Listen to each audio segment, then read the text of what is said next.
Hello friends, എല്ലാവർക്കും ചെമ്മൽപ്പൂവിൻ്റെ പുതിയൊരു promo വീഡിയോയിലേക്ക് സ്വാഗതം. ഇപ്പോൾ കാത്തിരുന്ന് നമ്മുടെ പൊങ്കൽ എപ്പിസോഡ് വന്നിരിക്കുകയാണ്. ഈ ഒരു സമയത്തിന് ഇളയച്ചൻ പൊങ്കൽ ആഘോഷിക്കാനായിട്ട് വരുമ്പോഴത്തേക്കും രവി ചോദിക്കുന്നുണ്ട്, പൊങ്കൽ എന്ന് കേട്ടിട്ടുണ്ടാവും അല്ലേ എന്ന് ചോദിക്കുമ്പോഴത്തേക്ക് പിന്നെ ഒരുപാട് കേട്ടിട്ടുണ്ട് എന്നൊക്കെ പറയുന്ന കൂട്ടത്തിൽ പറയുന്നുണ്ട്, എൻ്റെ സുജിമോൾ നന്നായിട്ട് അഭിനയിക്കുമെന്ന് പറയുമ്പോഴത്തേക്കും സച്ചി പറയാണ്, ഇവൾ അഭിനയിക്കുകയാണെന്ന് എനിക്കും തോന്നിയിട്ടുണ്ട്, നല്ല രീതിയിൽ തന്നെ ഇവൾ അഭിനയിക്കുന്നുണ്ടെന്നൊക്കെ പറയുമ്പോഴത്തേക്കും ശ്രുതിയുടെ മുഖഭാവം വേഗം തന്നെ മാറുകയാണ്. പിന്നീട് കാണിക്കാൻ നമ്മുടെ പൊങ്കലിൻ്റെ അടുപ്പൊക്കെ ഊരി കത്തിക്കാനായിട്ട് ശ്രുതിയും വർഷയും ശ്രമിക്കുന്ന സമയത്ത് പുക ശ്വസിച്ചിട്ട് രണ്ടുപേരും ചുമച്ചുകൊണ്ട് മാറി നിൽക്കുകയാണ്. എന്നാൽ രേവതിയാകട്ടെ നല്ലൊരു കുടുംബിനി എന്ന രീതിയിൽ തന്നെ എല്ലാ കാര്യങ്ങളും നല്ല രീതിയിൽ തന്നെ കൈകാര്യം ചെയ്യുകയാണ്. ഈ സമയത്ത് അച്ചമ്മ പറയുകയാണ്, പഠിപ്പും വിവരം ഉണ്ടുകൊണ്ട് മാത്രം കാര്യമായില്ല, ഇങ്ങനെയുള്ള ചില കാര്യങ്ങളും കൂടെ അറിഞ്ഞിരിക്കണം എന്നൊക്കെ പറയുകയാണ്. ഇത് കേൾക്കുമ്പോഴത്തേക്ക് രേവതിക്ക് ഭയങ്കരമായിട്ട് തന്നെ സന്തോഷമൊക്കെ ആവുന്നുണ്ട് കേട്ടോ. പിന്നീട് കളിക്കാൻ നമ്മുടെ വർഷയും ശ്രീകാന്തും ശ്രുതിയും അതുപോലെ സച്ചി രേവതി എല്ലാവരും കൂടെ കൂടി ഒരുമിച്ചിരുന്ന് പൊങ്കൽ ആഘോഷിക്കുന്നതാണ്.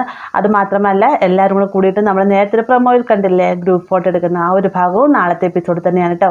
വീഡിയോ ഇഷ്ടമായി എന്ന് കരുതുന്നു. വീഡിയോ ഇഷ്ടമായി കഴിഞ്ഞാൽ ലൈക്ക് ചെയ്യാനും കൂടെ ചാനൽ സബ്സ്ക്രൈബ് ചെയ്യാനും മറക്കരുതേ.